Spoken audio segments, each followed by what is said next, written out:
maravilhoso é estar com os irmãos mais uma vez reunidos. Eu quero cumprimentar aqueles que nos assistem pelo YouTube, pelo Facebook, pela rádio Melodia FM. Que o Senhor possa estar abençoando a vida de cada um. A cada amado que está aqui nesta manhã, reunido no nome de Jesus, para louvá-lo e para ouvir um pouco da sua palavra, do que Deus tem para o seu coração nessa manhã de domingo. Abra sua Bíblia no livro de Gênesis, capítulo 1. É só ir lá bem no início da Bíblia. Primeiro livro da Bíblia, primeiro capítulo. Nós iremos ler alguns versículos. De antemão já quero falar, que o livro de Gênesis é um livro muito profundo. Nós começaremos nessa semana, na quinta-feira, a estudar a palavra do Senhor através do panorama bíblico. E vamos estudar toda a Bíblia de Gênesis a Apocalipse. Vai ser realmente tremendo. Mas as 65 vagas terminaram muito rápido. A primeira semana preencheu as 65 vagas presenciais, porque o curso vai ser aqui. Mas aí nós abrimos vagas online. Então, aqueles que não conseguiram pegar as vagas presenciais, pode acessar o site da Comunidade Batista da Paz.org.br e lá fazer sua inscrição online. Então, você vai receber o link para a transmissão ao vivo da transmissão desse estudo bíblico, do panorama bíblico. Então você vai conseguir assistir de casa ao vivo, o que vai ser ministrado aqui toda quinta-feira à noite. E pelo chat você vai poder fazer pergunta, você vai poder interagir com a gente, vai ser bem bacana esse estudo. O pastor Reinaldo me deu uma missão muito difícil, que é falar sobre Gênesis em um dia, porque é realmente um livro muito profundo. Todos os livros são, mas é um livro grande, tem muitas histórias, muito ensinamento. Sobre a criação, sobre tudo. Só no versículo 1 e 2 eu gastei quase um dia estudando. Então passar todo o livro de Gênesis em 2 horas vai ser missão impossível. Mas a gente vai dar um panorama bem interessante sobre a palavra. E a gente vai abrir para pergunta, para a gente discutir e conhecer mais um pouco sobre as Escrituras Sagradas. Amém? E até o Apocalipse estaremos aí juntos aprendendo a palavra do Senhor. Isso é muito importante. E com base nisso, eu trouxe uma mensagem nessa noite. Por que Deus criou o homem? Por que Deus criou a família? Então em Gênesis, no capítulo 1, a partir do verso 26, diz assim: E disse Deus: façamos o homem à nossa imagem, conforme a nossa semelhança, e que eles tenham um domínio sobre os peixes do mar, e sobre as aves do céu, e sobre o gado, e sobre toda a terra, e sobre toda coisa rastejante que rasteja sobre a terra. Assim Deus criou o homem em sua própria imagem, a imagem de Deus o criou, macho e fêmea ele os criou. E Deus abençoou, e Deus lhes disse: sede frutíferos e multiplicai-vos, e enchei a terra, e sujeitai-a, e tende domínio sobre os peixes do mar, e sobre as aves do céu, e sobre toda coisa vivente que se move sobre a terra. Agora, no capítulo 2, no verso 7. E o Senhor Deus formou o homem do pó da terra, e soprou nas suas narinas o sopro da vida, e o homem se tornou alma vivente. Amém? Pai, te louvamos por mais esta manhã, termos a oportunidade, o privilégio de estarmos reunidos no nome de Jesus, para ouvirmos, Senhor, a Tua palavra. Traga, Senhor, iluminação dessa Escritura ao nosso coração, para que possamos compreender a Tua vontade, o Teu propósito na criação da minha vida, da vida de cada um que está ao alcance desse som. Que o Senhor possa estar nos abençoando, Pai, e nos enchendo da Tua graça, do Teu Espírito Santo, em o nome de Jesus, amém. Poder sentar?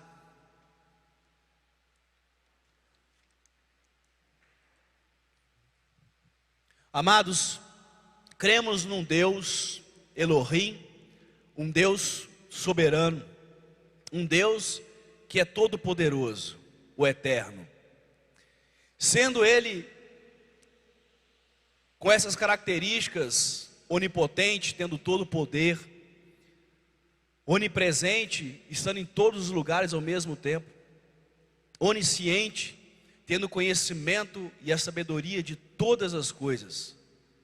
Sendo um Deus tão soberano, nós entendemos que Ele não precisa de nada, Ele não tem necessidade alguma, Ele não tem obrigações, e portanto, tudo que Deus faz tem um propósito, tudo que Deus faz tem um porquê. Então nós entendemos que toda a criação teve um propósito. Por que Deus criou o universo? Por que Deus criou o homem? Porque tudo que Deus se propõe a fazer tem um propósito por trás disso, tem um porquê disso. E a grande pergunta, ou as perguntas nessa manhã seria: por que Deus criou o homem? Para que Deus criou o homem? Para quem Deus criou o homem? E como Deus criou o homem?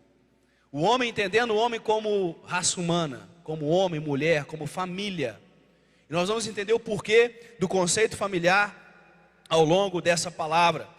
Mas quando eu digo homem, eu quero dizer a família, porque é o modo de nós entendermos a criação de uma forma mais ampla, de uma forma mais plena da vontade de Deus.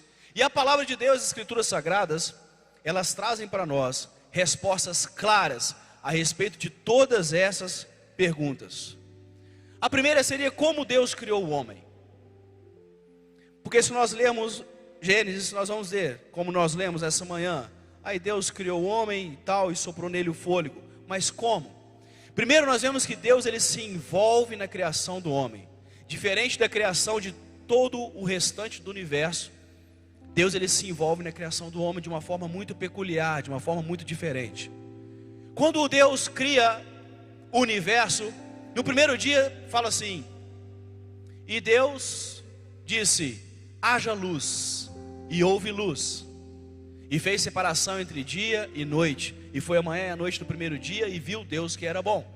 E aí entra o segundo dia da criação, e Deus disse: haja o firmamento. E houve o firmamento.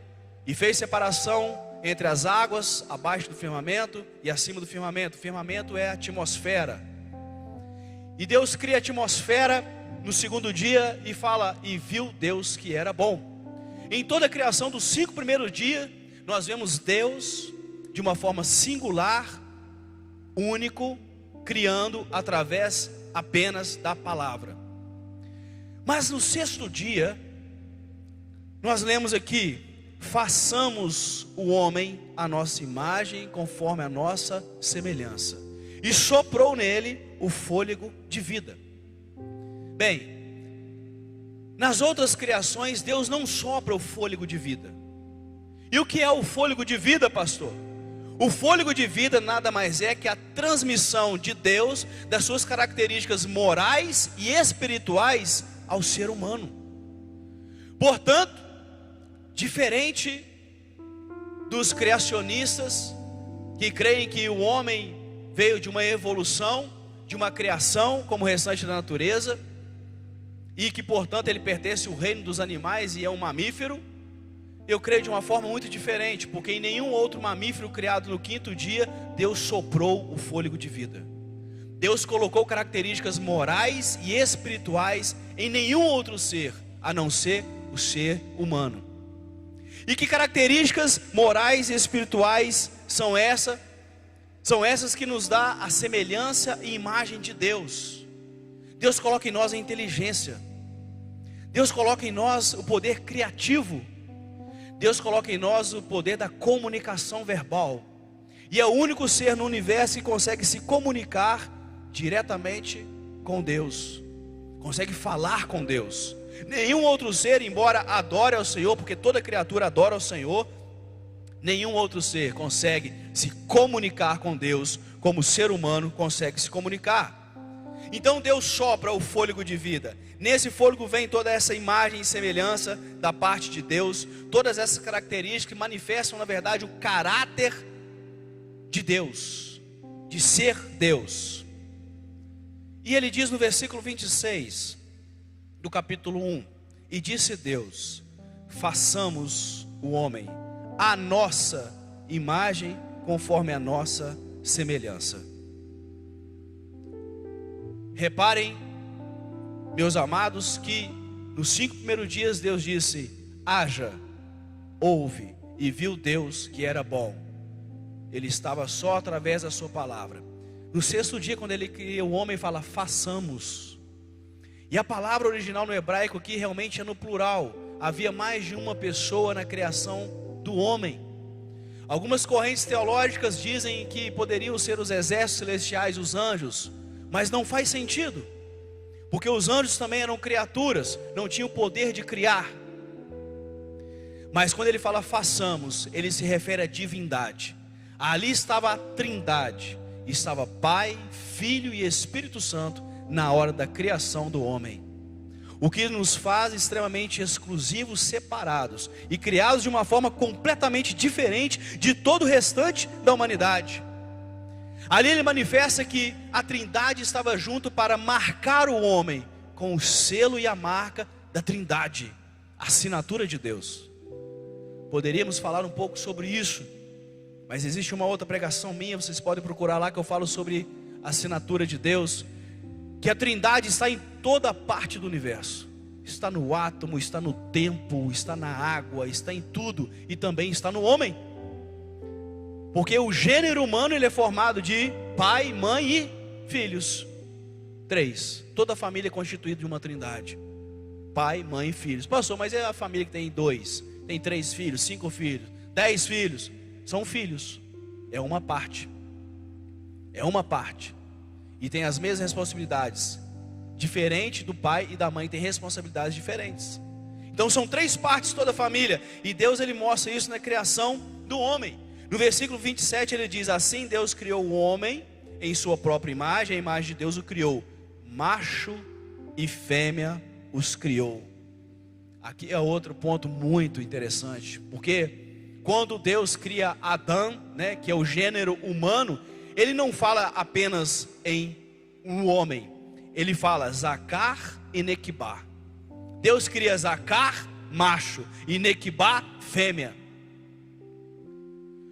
Muito importante, porque quando ele cita aqui no versículo 17, ele fala da criação de Zacar e Nequibá, do homem e da mulher, de uma forma única, de uma forma igual. Portanto, não existe feminismo, não existe machismo, existe igualdade. O homem não é maior que a mulher não é maior que o homem, mas eles são iguais perante Deus. É por isso que lá no capítulo 2, quando ele fala da criação da mulher, ele tira do seu lado, né? Não de uma parte superior ou do inferior, mas da lateral, para mostrar a igualdade entre o homem e a mulher. Deus cria o homem e a mulher com as mesmas características do fôlego de vida, com o mesmo sopro, com as mesmas características divinas, dotados dos mesmos dons, das mesmas semelhanças de Deus, dos mesmos conceitos morais e espirituais vindos da parte de Deus. Portanto, iguais em imagem, em características, direitos, mas diferentes quanto ao gênero biológico. E aqui haveria uma grande discussão, porque hoje se fala muito sobre ideologia de gênero, né? As diferentes gêneros existentes. No Brasil hoje 72 gêneros catalogados e registrados, mas perante a palavra de Deus existem 2 gêneros, macho e fêmea, Zacar e Nequibá, foi o que Deus criou. Os outros 70 você esquece, não tem base bíblica para isso. Então o gênero, Deus já trata sobre a ideologia de gênero no capítulo 1 de Gênesis. A sociedade discute nos dias atuais, 6.000 anos depois de Adão, algo que Deus já abordou e já deixou muito claro na criação em Gênesis capítulo 1, formando macho e fêmea, 2 gêneros biológicos. E aqui abre o precedente para mais para frente, no capítulo 2, versículo 24, fala sobre o casamento, mostrando claramente que, porque Deus criou macho e fêmea, Zacar e Nequibá, Deus cria um casamento heterossexual, monogâmico e monossomático. Pregação passada eu falei um pouco sobre isso, pode ir lá que eu explico um pouco melhor. Mas também, aqui no capítulo 2, no versículo 7, diz assim, ó: e o Senhor Deus, ainda entendendo como Deus criou o homem, amém? E o Senhor Deus formou o homem do pó da terra, e soprou em suas narinas o sopro da vida. Bem, esse versículo me chamou muita atenção, porque quando eu olho para a criação, Deus criando a terra, e lá na frente ele fala sobre o Éden, né? Ele fala sobre os 4 rios que passavam dentro do jardim do Éden. É muito difícil, hoje ninguém sabe exatamente onde era a localização do Éden, do jardim do Éden, porque após o dilúvio, a geografia mudou muito, os rios tiveram novos cursos, depois da grande inundação do dilúvio. Então não se sabe precisamente onde era o Éden, mesmo porque 2 desses 4 rios não existem mais, apenas o rio Tigre e Eufrates ainda existem. Mas quando Gênesis é escrito e fala sobre o Éden, fala, né, à direita, né, ao oriente, de onde eles estariam, que seria a terra prometida, então se referiria aproximadamente à região da Mesopotâmia, Iraque. E passavam 2 rios, o Pison e o Gion, e fala que onde o rio Pison passava, tinha um ouro muito fino, um ouro muito precioso, de altíssima qualidade. Onde o Gion passava, tinha o ônix, o berilo, pedras preciosas. Era uma terra que manava uma riqueza de minerais muito grande. E eu me perguntei, por que Deus não fez o homem de ouro? Um metal tão precioso, já que Deus sopra no homem o fôlego de vida, já que Deus lança sobre o homem características morais e espirituais do próprio Deus. Por que Ele não criou o homem de titânio, fibra de carbono, diamante, para sermos mais fortes, resistentes, para um acidentezinho qualquer não matar uma pessoa numa batida de carro? Mas ele fala aqui no versículo 7 do capítulo 2: e o Senhor Deus formou o homem do pó da terra. E eu meditando nessa palavra, eu entendi que Deus, embora fizesse o homem com características tão poderosas, Ele mostra ao homem que ele não pode ser altivo, ele não pode ser soberbo, ele não pode se achar muito grande. Sabe por quê? Porque ele é feito do pó, e ao pó ele vai retornar. E quando eu vou em velório, eu penso muito nisso. Quando eu estou ali vendo aquelas pessoas chorando a morte de um ente querido, eu olho aquela pessoa e vejo que ela está voltando ao pó. E esse é o destino de todo homem, porque ele foi feito do pó, e ao pó voltará. Isso mostra, amados, que embora tanta glória Deus colocou em nós, nós precisamos ser humildes, nós precisamos ser simples, nós precisamos temer a Deus, porque sem Deus nós somos apenas o pó da terra. Sem a graça de Deus sobre nós, sem o amor revelado através de Jesus, nós somos apenas o pó, e ao pó nós voltaremos. E aqui nós entendemos como Deus criou de uma forma tão sublime, tão grandiosa, o homem, o gênero humano, manifestando a sua trindade através da família.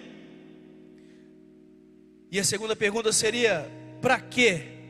Por que e para que Deus criou o homem? A primeira coisa que nós vemos que Deus criou o homem foi para o louvor da sua glória. Deus criou o homem para que o homem pudesse adorar a Deus. Lá em Isaías, no capítulo 43, no versículo 7, ele diz isso claramente: e os criei para a minha glória. E os criei para a minha glória. Deus criou a mim e a você para a glória dele. É por isso que quando nós nos reunimos, como nos reunimos aqui nessa manhã, nós sentimos a presença de Deus tão forte. Quando nós adoramos, olha que letra maravilhosa no segundo cântico, quando fala: os reinos vêm e vão, mas o seu trono acima está. Eu acho isso tremendo, porque quando eu canto esse hino, eu lembro dos grandes impérios passando. O Império Babilônico, depois ele se desfez, caiu. Veio o Império Assírio, dominando tudo, caiu. Veio o Império mongol do grande líder Gengis Khan, considerado o homem mais rico e poderoso da história da humanidade, dominando toda a Ásia, caiu. Hoje é uma das nações mais pobres do mundo, a Mongólia. Outros impérios vieram depois, o Império Grego, Romano, todos caíram. E o reino de Deus permanece para sempre. Ele continua sendo Deus. Ele continua sendo soberano. Ele continua controlando toda a história da humanidade. Ele continua curando. Ele continua transformando. Ele continua salvando. Ele continua tendo domínio de todo o universo na palma de suas mãos. Então os reinos vêm e vão. Os reinos crescem e voltam ao pó. Tudo passa. Mas o Senhor continua para sempre. Ele é o eterno. Ele continua sendo soberano e grande. E quando Ele cria a humanidade, Ele cria a humanidade para o louvor da sua glória, para que nós possamos adorar. É por isso que quando nós adoramos a Deus, nós sentimos algo leve, nós sentimos algo diferente. Algo toca com o nosso coração. Muitos durante o louvor, durante a adoração, têm desejo de chorar. E não é um choro de tristeza, mas um choro de alegria por sentir a presença de Deus. É algo tremendo. Porque nós fomos criados para isso, para o louvor da sua glória. Fomos criados para gerar um povo, uma igreja, para o seu louvor. Ele cria o homem com o propósito da formação da igreja. E é por isso que nós somos tão abençoados quando reunimos. Muitos têm se levantado: mas eu sou a igreja de Jesus, então não preciso me reunir. Não, isso é antibíblico. A Bíblia fala que muitos erraram no passado na igreja primitiva por achar que não deveriam se reunir. Então o Senhor fala: não vos afastais da congregação como é costume de alguns, mas se ajuntai, porque é juntos que devemos adorar o Senhor. É como igreja, como uma só pessoa, como um só corpo, que nós devemos adorar o Senhor. E a igreja, ela só existe porque existe a família, marca da Trindade. Irmãos, vocês conseguem fazer essa conexão que eu vou fazendo? Amém? Só existe porque existe um propósito de Deus para isso. Porque existe uma marca de Deus na criação do homem. Ele cria o homem também para que ele possa ser o representante de Deus aqui na terra e cuidar de tudo que Ele criou. Cuidar da natureza, cuidar dos animais. Ele é o representante de Deus. E a Bíblia também fala sobre isso, lá em 2 Coríntios capítulo 5, versículo 20. Fala que todas as coisas foram criadas. E aí ele fala de sorte que fomos criados para o louvor da sua glória, como embaixadores da parte de Cristo. Ou seja, somos representantes, embaixadores da parte de Cristo Jesus na terra.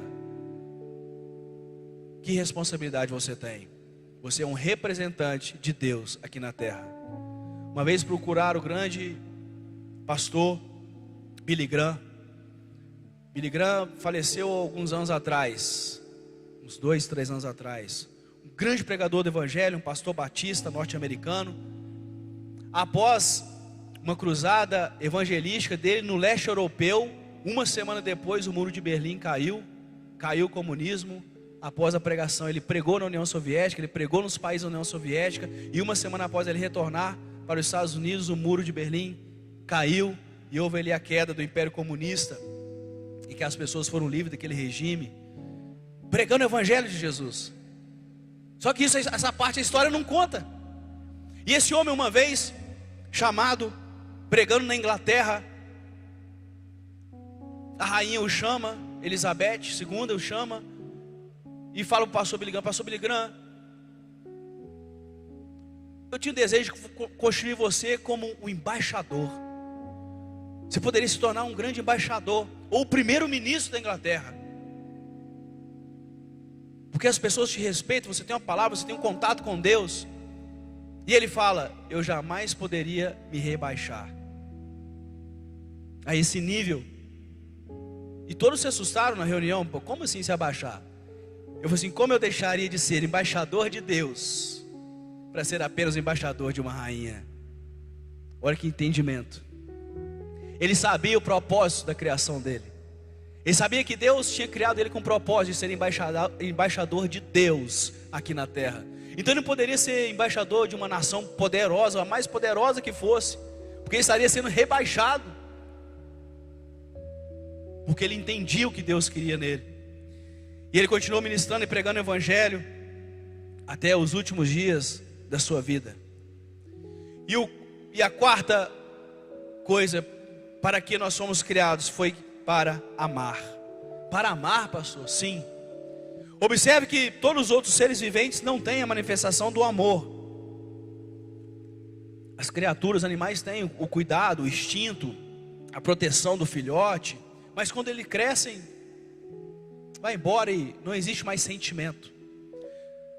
Quando nós olhamos para os anjos, seres poderosíssimos, numa das visões de Daniel, Daniel olha para o anjo e vê o anjo com um pé ele pisava o mar e outro pé ele pisava a terra, de tão grande, mostrando o poder que ele tinha. E olha que ele não era dos mais poderosos não, anjos muito poderosos, mas não conhece o sentimento do amor.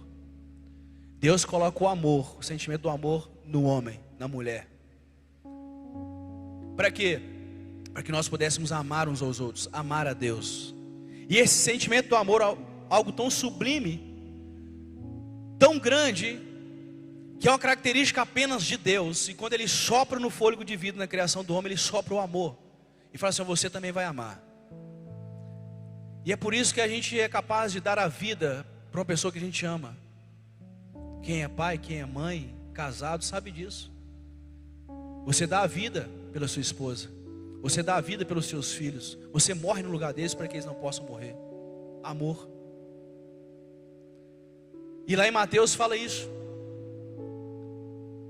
Estavam reunidos saduceus, fariseus, estavam questionando Jesus sobre muitas coisas. Capítulo 22 do Evangelho segundo Mateus, a partir do verso 36, e fala que após Jesus emudecer os saduceus, os fariseus se reúnem, um doutor da lei fariseu se levanta e, tentando pegar Jesus, fala: mestre, qual é o maior dos mandamentos? Porque existiam vários mandamentos, Êxodo capítulo 20. Ele fala: qual que é o maior? Jesus, de uma forma rápida, fala assim: o maior mandamento é: amarás ao Senhor teu Deus de todo o teu coração, de toda a tua alma e de todo o teu entendimento. Ou seja, ame a Deus com todas as características divinas que Ele soprou em você, com todo o seu coração, com toda a sua alma e com todo o seu entendimento. Esse é o primeiro e grande mandamento. E o segundo, semelhante a esse, é: amarás o teu próximo como a ti mesmo. Então Jesus responde àquele fariseu, e naquele momento houve um silêncio no meio da multidão, e eles não tiveram coragem de perguntar mais nada a Jesus. Jesus mostra claramente: olha, vocês foram criados para amar. Portanto, ame ao Senhor teu Deus de todo o teu coração, e depois você ame o seu próximo como a você mesmo. Se você amar, você cumpre o propósito de Deus na sua criação. Imagine que se realmente amássemos as pessoas, como a humanidade seria diferente. Não teríamos um mundo dividido, um mundo cheio de problemas, dificuldades, se o ser humano realmente amasse o seu próximo. Fiquei muito feliz antes de ontem, quando nós recebemos um vídeo, do pastor Stefson, presidente da Unimil, que é uma entidade que nós ajudamos, que a nossa igreja aqui ajuda, que você contribui. Às vezes você não sabe disso, mas quando você dizima uma oferta, você está abençoando missões. E uma das missões que nós ajudamos é lá na África. E recentemente houve aquele furacão em Moçambique, e muitos irmãos nossos perderam suas casas. E nós levantamos e ajudamos, e ontem ficou pronta a primeira casa. Gente, que coisa maravilhosa quando nós manifestamos o amor de Deus pela vida do nosso próximo, pela vida do nosso irmão, pela vida daquelas pessoas que amamos, e às vezes pessoas que nem conhecemos. São pessoas que você nunca viu na sua vida, mas porque o amor de Deus está em você, você ama aquela pessoa. Olha que poderoso o amor de Deus. Então esse é o quarto ponto: para que Deus nos criou? Para amar. E para quem Deus nos criou? Essa é fácil. Para quem Deus nos criou? Deus nos criou para o seu Filho. Deus nos criou para sermos propriedade exclusiva de Jesus. Isso é tremendo, porque quando nós entendemos que nós somos criados para o louvor da sua glória, nós somos criados com um propósito aqui na terra de amar, de adorar a Deus, mas que ao fim nós pertenceremos a quem? A Cristo Jesus. no fim dos últimos dias, você voltará para aquele que você pertence, que é o próprio Senhor Jesus. Você pertence a Ele. Lá em Colossenses, no capítulo 1, versículo 16, fala: porque nele foram criadas todas as coisas. E começa a falar todas as coisas foram criadas, os anjos, o firmamento, o universo. E no final do versículo ele fala: tudo foi criado por Ele e para Ele. Tudo foi criado por Ele e para Ele. Todas as coisas, como nós começamos a falar no início da mensagem, Deus em sua soberania e eternidade não precisava de nada, mas Ele olha e fala assim: eu quero dar um presente para o meu filho. Ele olha para Jesus e fala assim: eu vou criar um presente para o meu filho. E cria o universo, e cria o homem para o louvor de sua glória. E fala assim: esse é um presente seu. É por isso que nós pertencemos a Deus. Nós somos propriedades exclusiva do Senhor Jesus. É isso que alegra o nosso coração. Essa semana eu estava na academia fazendo um exercício, e um rapaz me procurou e falou assim: Dona, é interessante. Quando ele me perguntou como é que você está, eu falei assim: rapaz, melhor só na eternidade. Aí, por que melhor na eternidade? Eu falo: porque aqui tá bom, mas melhor vai ser com Deus. Ele falou assim: rapaz, que interessante, porque outro dia conheço um senhor lá na roça e tal, e ele está com câncer, e ele vai nesse negócio de igreja igual você vai. E um dia lá eu conversando com ele, perguntei como é que ele estava, se estava se sentindo doido, estava com câncer, e o câncer já espalhou terminal. Ele falou assim: meu filho, eu estou muito bem, eu estou muito feliz. E aquilo me assustou. Eu falei assim: mas por que você está feliz? Ele falou assim: porque eu em breve verei o Senhor. E na hora que ele me contou isso, ele encheu o olho d'água. E eu falei assim: cara, mas é isso mesmo, porque nós que sabemos o propósito pelo qual nós fomos criados, nós sabemos que nós pertencemos ao Senhor, e que o último dia na verdade é o início da eternidade. Nós estaremos para sempre com o Senhor. Ele falou assim: rapaz, aquilo mexeu muito comigo. Eu estou pensando em ir na igreja. Eu falei assim: amém. Vai, porque essa é a palavra que nos conforta, essa é a palavra que nos liberta, essa é a palavra que nos mostra a verdade, o verdadeiro caminho. E Ele cria, tudo é criado por Ele e para Ele. Colossenses 1,16. Se nós formos lá para João capítulo 1, versículo 1, começa assim, né? No princípio era o verbo, e o verbo estava com Deus, e o verbo era Deus. Nada foi feito sem Ele, né? E tudo que foi feito se fez. E vai embora o texto, é muito grande. Mas fala: no princípio era o verbo, a palavra, e a palavra estava com Deus, ou seja, a palavra é o próprio Senhor Jesus. Jesus estava com Deus, e o verbo era Deus, e o Senhor era o próprio Deus, porque os três são um. E tudo foi feito por Ele, e sem Ele nada do que foi feito se fez. Então nós somos criados pelo Senhor, para o louvor da sua glória, para um dia estarmos juntos com o Mestre novamente. Eu quero concluir essa palavra dizendo que fomos criados à semelhança de Deus, em família, representando a Trindade através do Pai, da Mãe, dos filhos, para o louvor da sua glória, e pertencemos a Ele. Se nós entendermos o nosso propósito, por que estamos aqui, porque Deus nos criou, para louvarmos ao Senhor, para amarmos uns aos outros, meus amados, teremos uma vida extremamente abençoada, e certos de que do último dia retornaremos para aquele ao qual nós pertencemos, que é o nosso Mestre Jesus. Amém?